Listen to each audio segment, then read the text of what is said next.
economizar. Esse é um dos verbos mais mencionados por quem trabalha na indústria da construção civil. Ainda mais agora que o Brasil voltou a crescer e a se reestruturar. Mas como economizar sem perder a qualidade dos serviços? Quer descobrir? Então assista a essa edição do Build Entrevista, que vai falar sobre engenharia de custos com a engenheira civil e especialista no tema, Gisele Barbosa Anversa.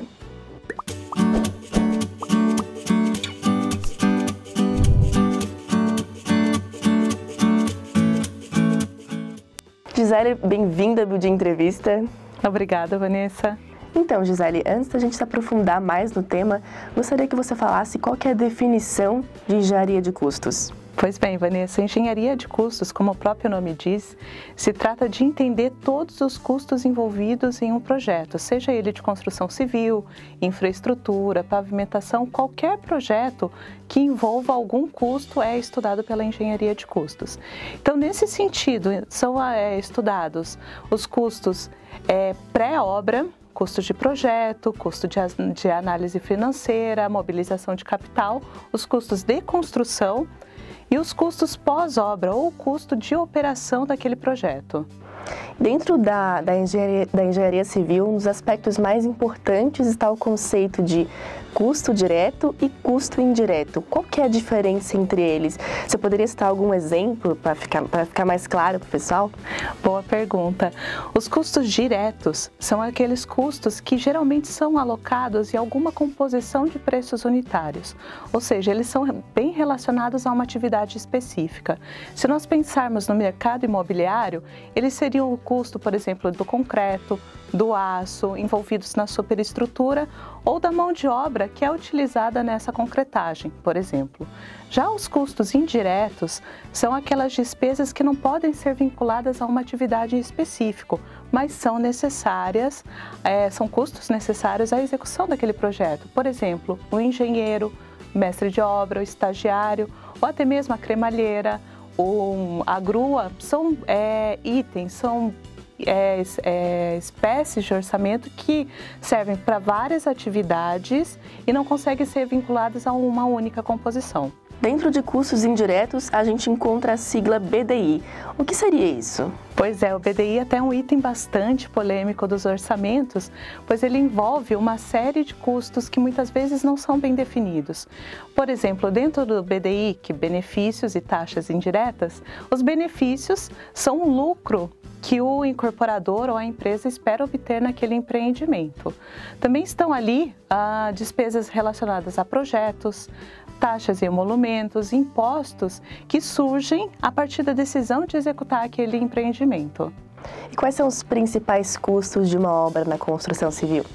Eles se relacionam basicamente aos custos diretos, né? Qualquer obra, a maior incidência de custos estará ligada aos custos diretos, que podem ser de três naturezas. Eles serão relacionados aos materiais, eles podem se relacionar à mão de obra, e aí pode ser tanto a mão de obra contratada naquele CNPJ da obra, ou a mão de obra dita empreitada.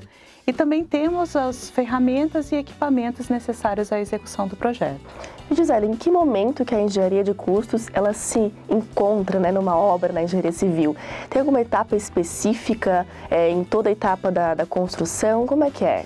Isso, como nós conversamos no começo, a engenharia de custos ela começa desde a parte de pré-projeto, estudando a melhor solução construtiva, o melhor método executivo, passando ali pela etapa de obra, ali dentro do canteiro de obras, e também atinge a etapa de pós-obra. Um aspecto bem interessante considerado na engenharia de custos são essas decisões de custo de operação.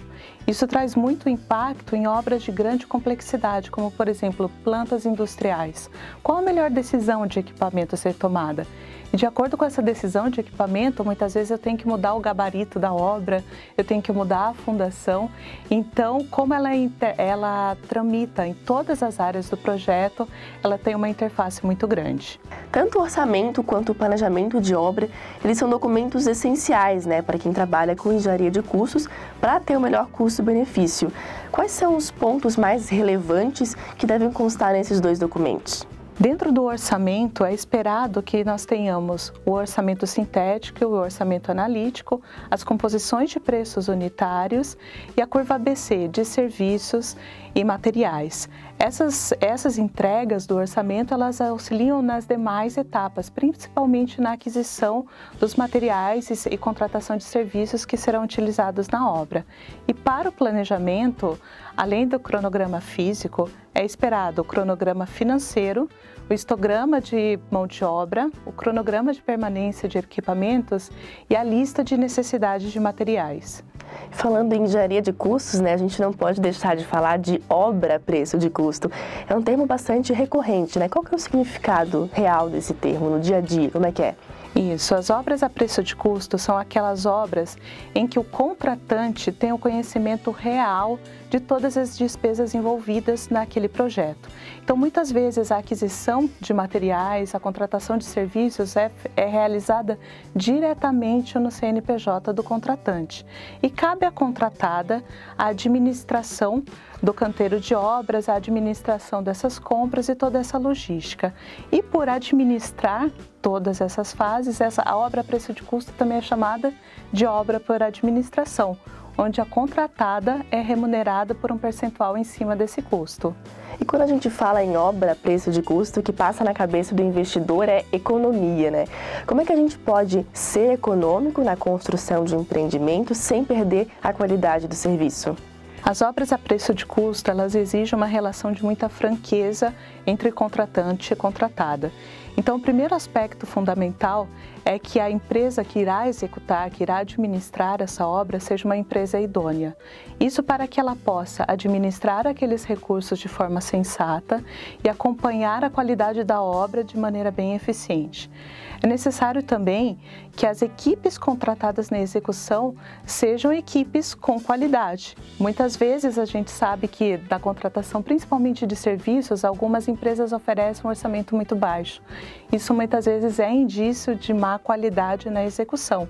Então, ambas as partes têm que ter noção disso, estabelecer contratos rígidos de contratação de mão de obra, muitas vezes com cláusulas que considerem a dissolução desse contrato por má qualidade na execução. E quem que é o profissional responsável pela engenharia de custos?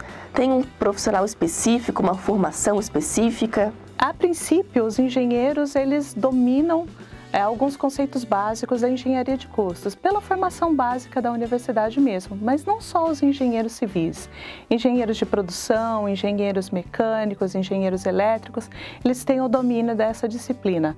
Porém, qualquer profissional familiarizado com a rotina de obra e que tenha trabalhado nas diversas faces envolvidas de um projeto, como arquitetos, administradores e, em alguns casos, até advogados, estão capacitados a se tornarem engenheiros de custos, desde que estudem o tema e se especializem nessa área. Tem um curso assim específico ou não? Como é que é? Existem alguns cursos, recentemente alguns MBAs muito bons sobre engenharia de custos têm surgido e nós temos algumas entidades internacionais que certificam profissionais que trabalham nessa área. Ah, legal.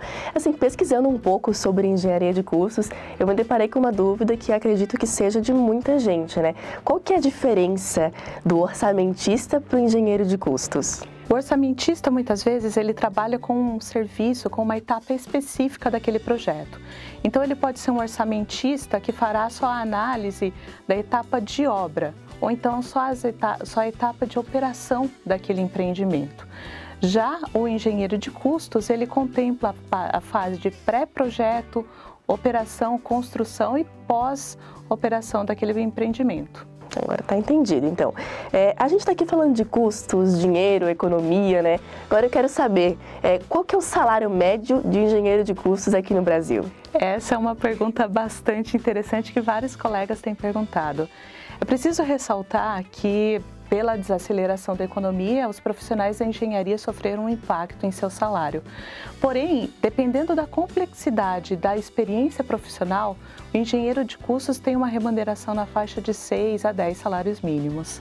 Então, é bastante coisa, assim, né? É razoável para... Com certeza, as empresas entendem que é um profissional estratégico na gestão da obra e acabam oferecendo uma remuneração a contento. E existem muitos profissionais que desejam embarcar nessa vida de engenharia de cursos? Como é que é? Nós temos observado um número crescente de profissionais empolgados, né, com a engenharia de custos, com esse estudo. Anteriormente era uma carreira limitada, poucos profissionais de fato exerciam a engenharia de custos, mas isso tem se fortalecido, seja com o incremento do BIM, com o fortalecimento de softwares de gestão, metodologias de análise de valor agregado, tudo isso tem fortalecido a engenharia de custos. Gisele, o Building Entrevista está terminando. A gente agradece a sua participação aqui com a gente. Eu que agradeço o convite, Vanessa, e permaneço à disposição. Quem sabe numa próxima oportunidade a gente com certeza faz um novo Building Entrevista. Obrigada. Certeza. Obrigada a você. O Building Entrevista está terminando, mas você pode acompanhar outros conteúdos no nosso site e assistir a outras edições do Building Entrevista no nosso canal no YouTube. Siga a gente também nas redes sociais e a gente se vê na próxima edição. Até lá!